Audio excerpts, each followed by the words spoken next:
We are asking the government, la sivyo tutakuja kwa maandamano sasa, because it has taken too long. For 8 years barabara hii ya 8 km, yani wanafanya 1 km per year.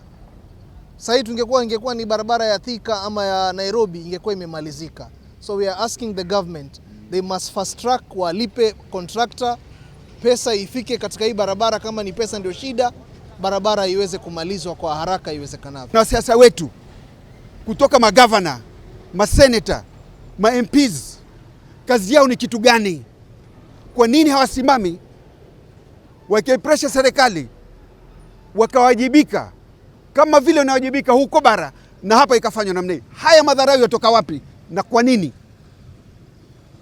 Hili ndio kilio chetu, na tuambie Bwana Rais, hii barabara ijengwe.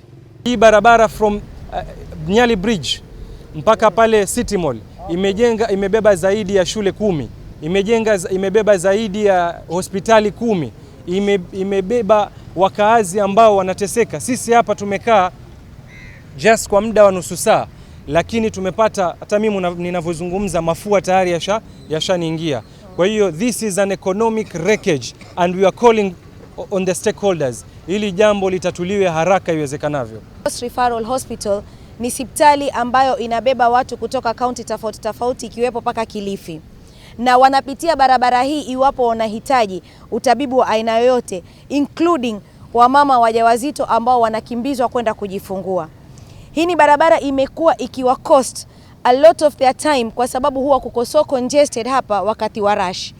Wengi wao wamefikia mpaka kujifungua kwenye magari na barabarani. Ajali ambazo zinatokea katika barabara hii kwa wiki, kulingana na wale waendeshaji magari na wenye kufanya kazi za public service, wanasema kwamba haipungui idadi ya kama accidents 5 in a week. Not less than 5 accidents are caused, kwa sababu kila mtu huwa anajaribu kupigania apate njia na apate kupita.